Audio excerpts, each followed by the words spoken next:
What's crack-a-lackin'? Welcome in to My Mind is a Weapon Fantasy Football Show. Bang.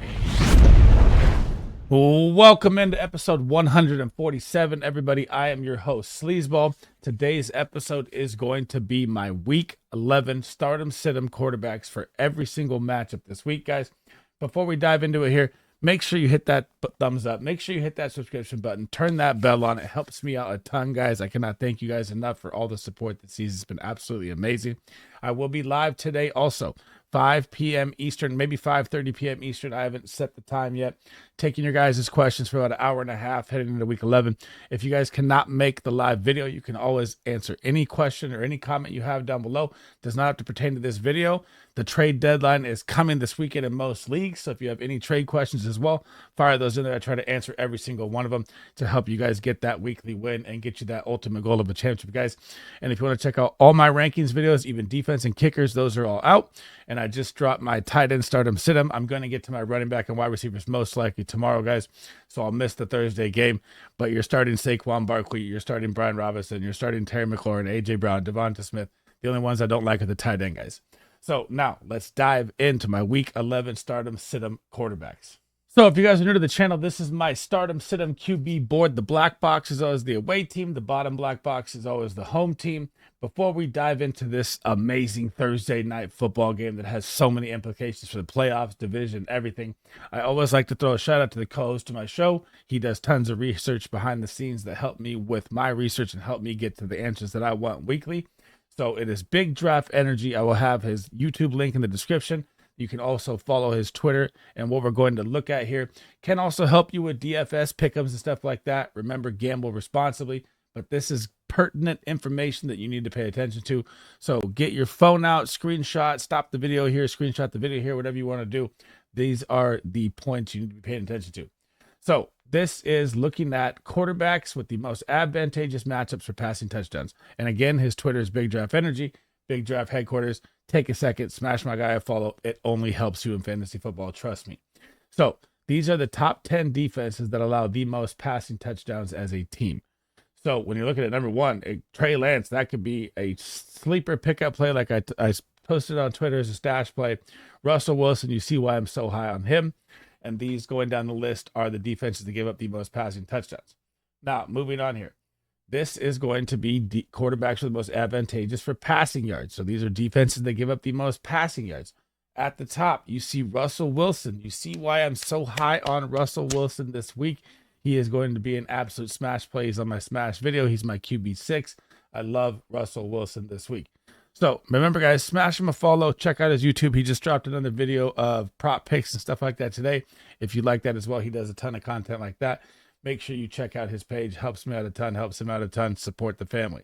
Now, moving on to this Commanders game, guys. Can there be a more exciting Thursday night football game than tonight? I cannot wait to see this game. So you're going to have JD5, Jaden Daniels. Last week, I had him as a, watch your expectations. The Steelers coming off a bye is going to be nasty. He has another tough matchup here with the Philadelphia Eagles. They rank 4th versus the quarterback, only allowing 12.5 points. They rank 16th in the red zone, and they give up 168 passing yards a game, and under 1 passing touchdown they allow per game to the quarterback. So when you have his rushing upside, I like him better in this game more than I did versus the Pittsburgh Steelers coming off a bye. I tried to break down the best way I could last week that Mike Tomlin always comes out with a crazy game plan coming off a bye. The quarterbacks usually struggle, and he's a rookie. He's not a seasoned vet. So it is going to be a little better matchup here versus the Eagles. I'm actually going to say that he's going to bounce back big time this week, even in a tough matchup. The over-under is almost at 50 points. They think the points are going to fly, as do I. Now, when I'm looking at the Eagles side here, Saquon Barkley, AJ Brown, Devonta Smith, Dallas Goedert. Are you really ever sitting this guy no matter who they're playing? I don't think I am. So you get the Washington Commanders here. They rank 20th versus the quarterback. They give up 16.2 points per game. They rank 18th in the red zone. We all know the tush push of Jalen Hurts could be there any single minute, any single game. 198.6 pass yards, which is bottom 10 there as well. But they're facing a just different beast of an offense here. And they give up 1.7 passing touchdowns to the quarterback a game. And when the game is at a 50-point over-under, you know there's going to be either tons of passing TDs or tons of tush pushes happening for Jalen Hurts, and you're starting both these quarterbacks. And, man, I cannot wait to see this game tonight. Heading over to Sunday Night Football, a monster matchup here. The Bengals are 4-6, heading into the Los Angeles Chargers, who are 6-3. And the Bengals need this win, man. It's not like their season would be over at 4-7. I'm not saying that, but this is a must-win game, in my opinion, for the Bengals. And Joe Burrow has been on an absolute tear. This is an all-systems green game here for me. It's going to be a tough matchup for the Cincinnati Bengals, too. The Chargers at home, they're a top 10 defense across the board. They only struggle versus the tight end. So, versus the quarterback, they rank 13th. They give up 14.8. They rank 6th in the red zone, so about a top 7 to 8 defense combined.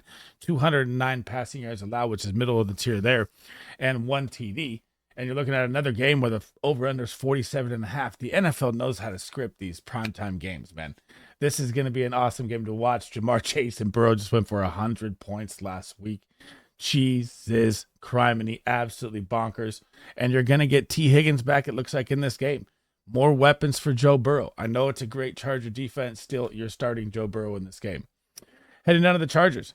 I mean, this is a beautiful matchup for Justin Herbert. Absolutely gold. The Cincinnati Bengals ranked 27th versus the quarterback. They give up 20 points a game on the season right there. So there's your outlier in points.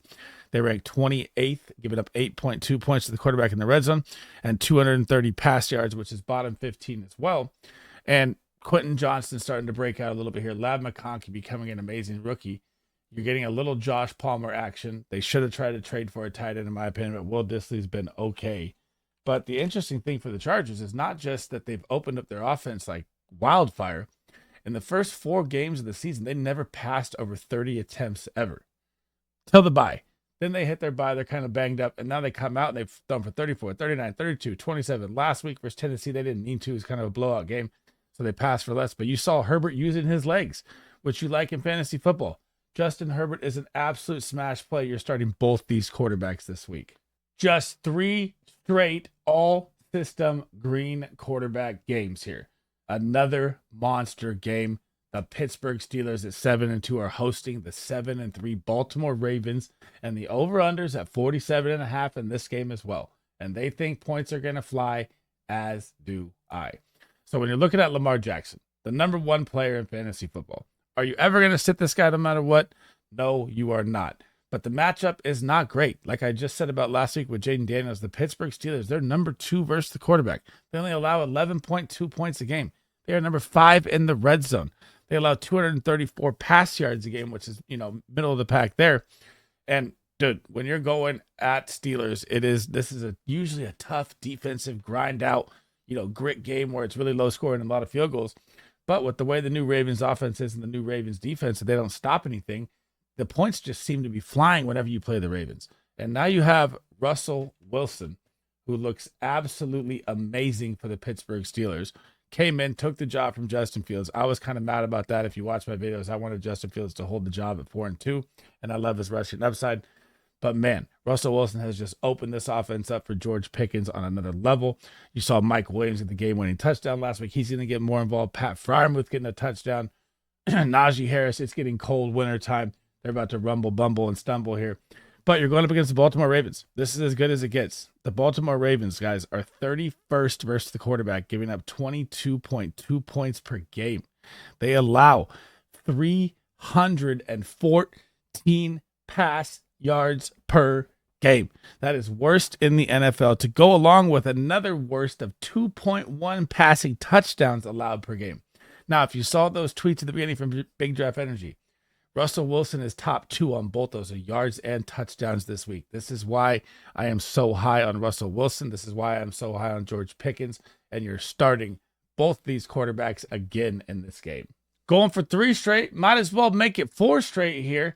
We now have the Indianapolis Colts, who they cannot decide what is going in their front office right now, heading into the New York Jets, who are 3-7 and need to save their season here with this win. And I'm looking that Joe Flacco was the starter. Now he's not the starter. Now Anthony Richardson is the starter. And I know you're going to be scared to start Anthony Richardson. I cannot fault you in any way, shape, or form for that, right? He has not been a good quarterback this season. But what you have to realize here, what the coaching staff realize here is you're going up against the New York Jets. This is a very good defense, or is on paper, but they haven't really been showing it on the field. So they're ranked 14th versus the quarterback, giving up 15 points a game. They rank 10th in the red zone. They give up 189.7 pass yards, which is second best in the NFL, just behind the Philadelphia Eagles, which we talked about, right? So how you have to look at this game and why I like Anthony Richardson off his little quote-unquote timeout that they gave him, right? So look at last week. Look at Kyler Murray. What does the Jets defense do? They press the outside. They blitz a ton around the edges. That opens up the middle for the rushing game. Kyler Murray just dropped 30 points with insane rushing TDs last week. This is why they know that they have Joe Flacco understood as a statue that's not going to be able to move at all, no mobility, that they went back to Anthony Richardson for this game, and I think they're going to stick with him the rest of the season. They should have anyways. And you have Michael Pittman, who could be back. You do have Adonai Mitchell, who had a nice game last week. You have Alex Pierce. You have Josh Downs. They have no tight ends. We know that. But you have Jonathan Taylor and a great offensive line. I'm going to be like the only content creator on the planet, and I put him as a smash start that is going out there to say that Anthony Richardson is going to be pissed off for vengeance and have a big, big game here versus the New York Jets. Heading over to the Jets side, I had Aaron Rodgers on a smash play last week. He had a great matchup, and they got the brakes blown off of him, man. Now they play the Indianapolis Colts. This is, if you subscribe to my channel, you know I use 3 teams as a pot of gold. This is your fantasy football pot of gold. The Indianapolis Colts can't stop the quarterback, running back, wide receiver, or tight end. So versus the quarterback, they rank 23rd. They give up 17.2 points. They rank 26th in the red zone. They give up 251.3 passing yards, which is 4th worst in the NFL, and 1.4 passing touchdowns a game. I expect Devontae Adams, Garrett Wilson, and Breece Hall to have a big game here as well. And I'm putting Aaron Rodgers on a start, and that's 4 straight games with stardom quarterbacks. That's very rare for me, but that's where we're at right now.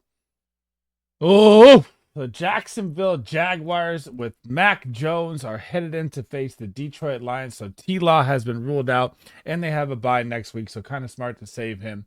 Not like their season's really in contention anyways. They'll probably be 2-9 after this, so who knows really what's going to happen with Trevor Lawrence heading down the stretch. But when I'm looking at Mac Jones, we saw last week, there's no way I'm starting this guy. I don't even care if it's a plus matchup who they're playing against, which is not a plus matchup. The Detroit Lions ranked 12th versus the quarterback, giving up 14.3. They're ranked 13th in the red zone. They allow 223 pass yards a game, which is top 15 there as well, and 1.2 passing touchdowns. But with Mac Jones out there, not really a lot to talk about here. Man, it even hurts. I barely have Evan Ingram on to start, and I don't really like BTJ either. And even though the Lions really struggle versus the wide receiver, I just don't like it this week with Mac Jones at quarterback. Now, here comes my first big sit. It is going to be Jared Goff. So I know 5 interceptions last week, and they get the dub. There's no better get-right game than playing the Jacksonville Jaguars, right? They rank 30th versus the quarterback. They gave up 21.5 points per game. They rank 25th in the red zone, 271 pass yards allowed per game, which is 3rd worst in the NFL. All looks like it's a great play. But game script to me in this one is going to lean heavy for the run for the Lions. I think you're going to see a heavy dose of Montgomery. He's one of my smash plays this week. You're going to see a ton of Jahmyr Gibbs. The game script's going to be terrible. If like Jared Goff doesn't throw 2-3 touchdowns in the first half, you're probably looking at a Jared Goff game of 12 to 14 to 15 points here. So not really a high ceiling play here when you're matched up against a backup quarterback. And the matchup is so good too. Like if they had Trevor Lawrence, this would be a beautiful play for Jared Goff here. I just don't like it with Mac Jones, and I'm going all systems red here, sitting both the quarterbacks here. Oh, man, the Battle of Texas, but it's not the Battle of Texas, man. The Houston Texans at 6-4 are headed in to face off with the 3-6 Cowboys and C.J. Stroud. So I haven't had C.J. Stroud on a stardom or a stardom for a long time till last week. Now you get the Dallas Cowboys. The Dallas Cowboys are decimated across the board. Their offense is not going to be able to move the ball. And guess what? The Houston Texans get their superstar back in Nico Collins. Now you can throw C.J. Stroud back into the mix as a smash start here. So he's going up against the Dallas Cowboys, who ranked 29th versus the quarterback, giving up 20.8 points per game, 31st in the red zone, 2nd last in the NFL in that category, 227.5 pass yards allowed, which is bottom 10, and 1.7 passing touchdowns a game allowed. Now, the only problem in this game that I really have with C.J. Stroud is, are the Cowboys even going to be able to keep up? Is it going to be another full Joe Mixon attack game here, which it could be, because you have Dak Prescott's season being over. and you have the starting quarterback named again as Cooper Rush, who just threw for 45 freaking yards in an entire game last week. Why are they naming this guy the starter and not Trey Lance? I do not know. Jerry Jones drives me nuts. But this is what I'm looking at with CJ Stroud is it's like a Jared Goff situation. If they don't score, he doesn't throw 2 passing touchdowns in the first half, how much volume are you really going to see in the second half of a Monday Night Football game that could just be an absolute blowout? So on the Cowboys side, I'm not touching either one of these guys versus the Houston Texans. So the Houston Texans versus the quarterback right now, they give up 16.2 points. They rank 19th, 195 yards allowed, which is top 10 there as well. And they allow 2.1 passing touchdowns. But you have Cooper Rush at quarterback. I'm avoiding it at all costs. It's really going to hurt CeeDee Lamb. It's really going to hurt Jake Ferguson. And it's over for the Dallas Cowboys, man. Oh, boy. The 9-0 Kansas City Chiefs are headed in to take the 8-2 Buffalo Bills on this week. Now, this game, guys, I mean, is there a game that people are going to be more glued to than this? I can't believe they didn't flex this to like Sunday Night Football or Monday Night Football. It's absolutely crazy to me. Over under 45.5. I'm not buying that. I think this can be a shootout game regardless of the injuries that are here in this game. So when I'm looking at Patrick Mahomes, this is the second time on the season, guys, that I have had Patrick Mahomes as a start quarterback. I did not like him last week versus Denver. I only liked him versus Tampa Bay. And that was actually, I've been 100% on Patrick Mahomes calls all year long with start him, sit him, which is absolutely crazy. You get the Buffalo Bills here. The matchup is terrible. They are number 5 versus the quarterback, allowing only 13.5 points. They're number 17 in the red zone. They give up 225 pass yards, which is also top 10 there as well. They have 3 of the best corners in the NFL. But when you get Josh Allen and Patrick Mahomes, juggernaut quarterbacks going at it, I think that this game is going to be super high scoring, and it's going to come down to whoever has the ball literally last. So sorry, I got the hiccups right now. So you have Travis Kelce, you get DeAndre Hopkins, who's looked great, who's going to be an absolute great asset for the Chiefs down the stretch here, going up against 3 cornerbacks who are all top 12. So either way you look at, no matter how you look at the matchup, the Buffalo Bills is a tough match for Patrick Mahomes.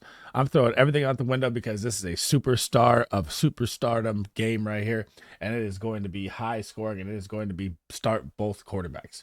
So again, when I'm looking at the Buffalo Bills side, the Kansas City Chiefs defense is very good.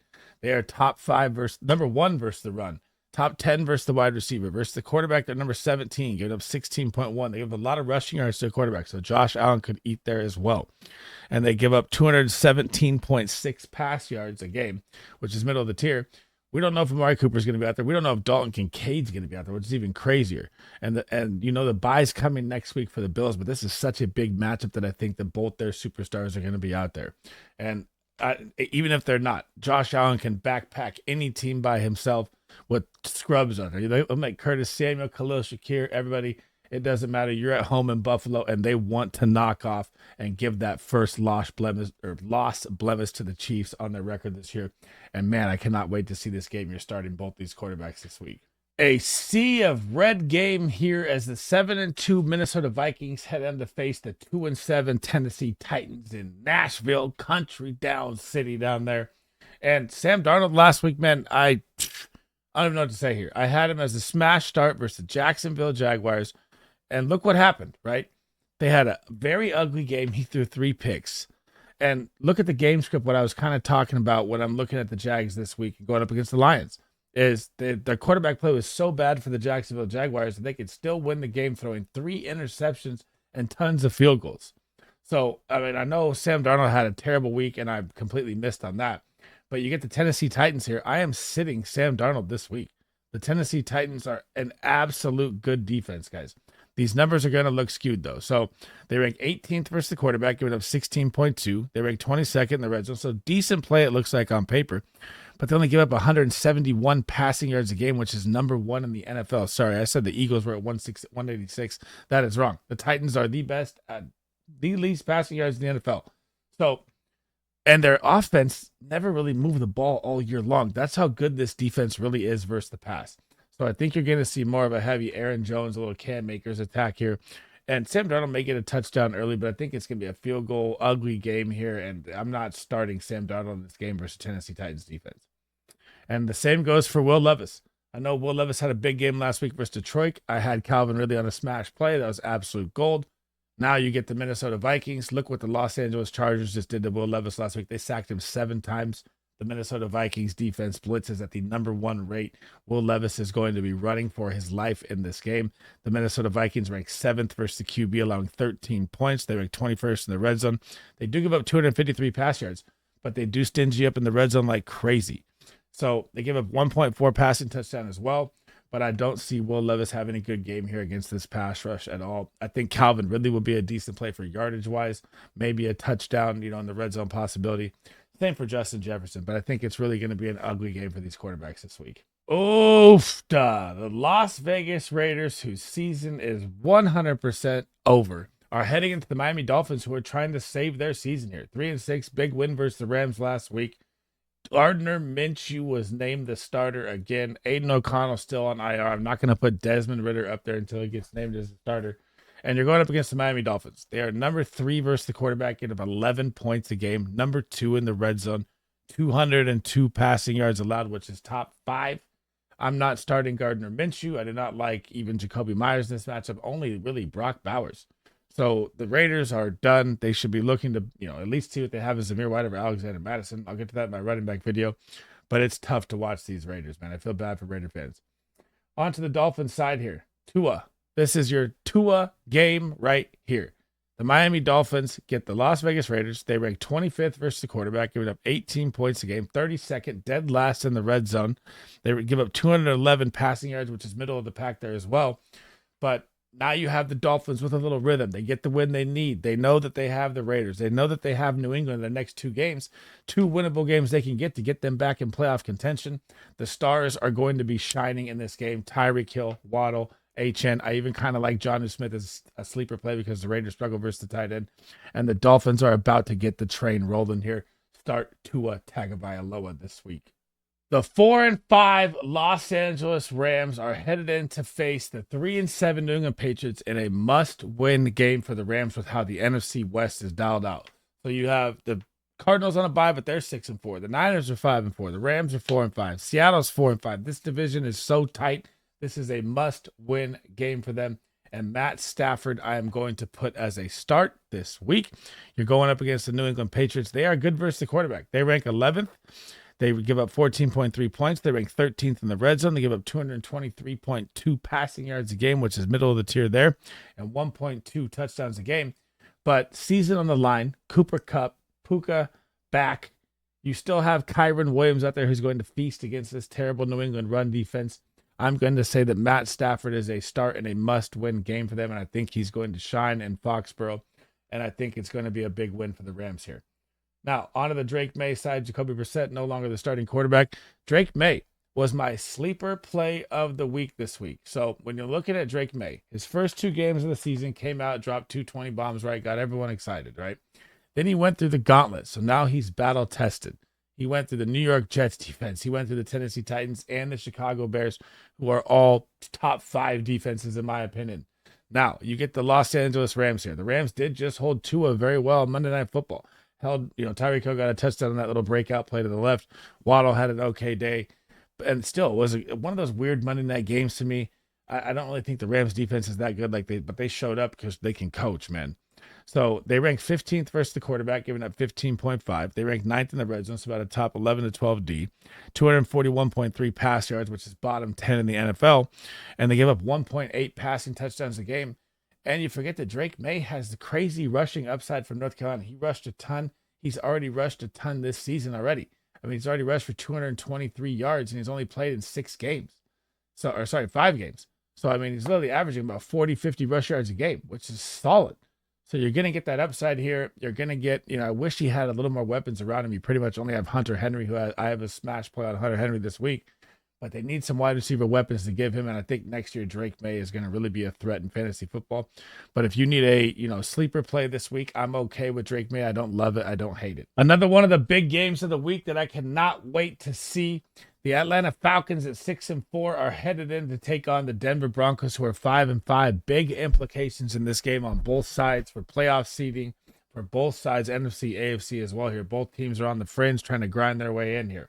So when I'm looking at Kirk Cousins here, Kirk Cousins, I do not like in this game versus the Denver Broncos. You're at Mile High Stadium. you have, in my opinion, like if you've been a subscriber to my channel, my number one defense, right, that I think is the best defense in fantasy football. So they rank 8th versus the quarterback, giving up 13.8. They rank 7th in the red zone. They only give up 212 passing yards a game, which is about top 7 to 8 right there as well. 1.2 pass TDs a game. You're going to have Pat Surtain out there keeping Drake London in check.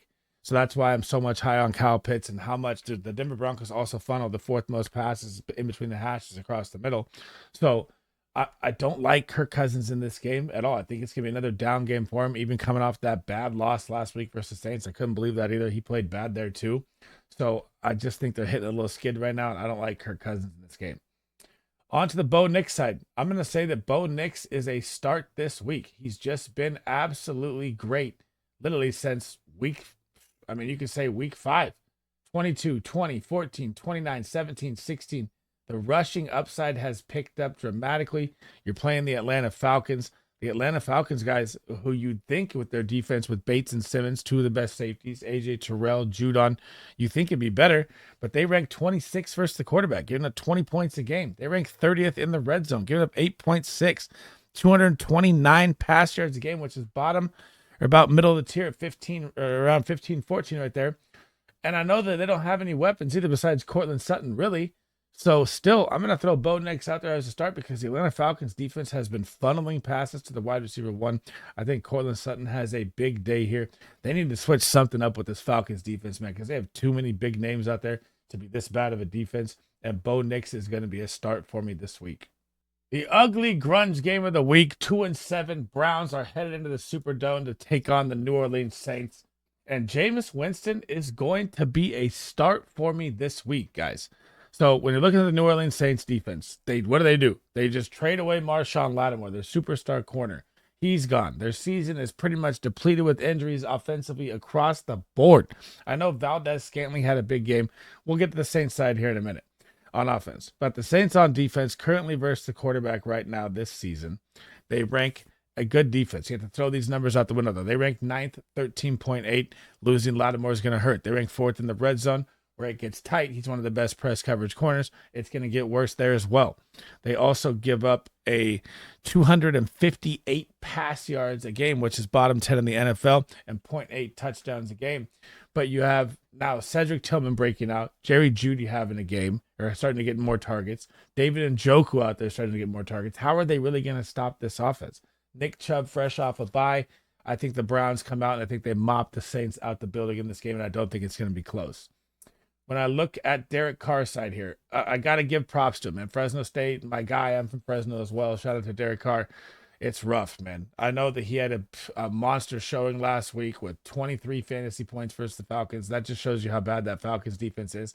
If you let the depleted Saints go out and get 24 points against you with Carr, with Valdez-Scantling getting 2 touchdowns, I don't think that's happening again here. You're going up against the Cleveland Browns. The Cleveland Browns defense is 22nd versus the quarterback, giving them 16.6, but they're top 3 in the red zone at number 3. 224 pass yards was middle of the pack at 1.3 touchdowns.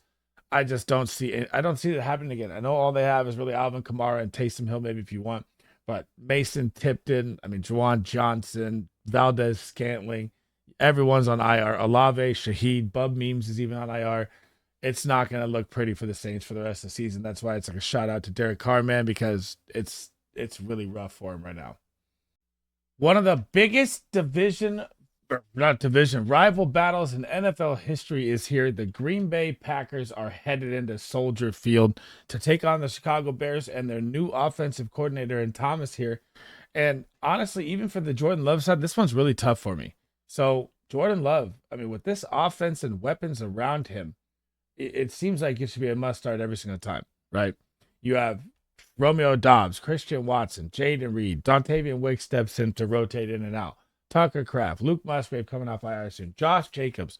Weapons galore. But you're going on the road at Soldier Field versus the number 1 defense versus the quarterback in fantasy football, and the Chicago Bears, who allow 10.4 points. They aren't just number 1 versus the quarterback. They are number 1 in the red zone as well. They only allow 208.4 passing yards, which is top 10, and 0.7 passing touchdowns a game. And they're getting healthy. They did all this, and Jaquan Brisker's not even back yet. That'll be another addition to this defense. It should be I mean, he got a concussion like 4 weeks ago. He's been out for like 4 or 5 weeks. It's very weird whatever happened with his concussion. But he should be back here soon. The updates was last week, and now it's not this week, so I'm getting concerned for him. But when they get him back to this defense is the best, one of the best defenses in football, top 1 or 2. So Jordan Love, I don't love as a start against this defense in the cold at Chicago. I know Green Bay's used to the cold too. I'm just going to say temper your expectations. You can start him if you have to. I don't love him as a sit. I don't love him as a start. That's why I have him in yellow. Caleb Williams, man, good God.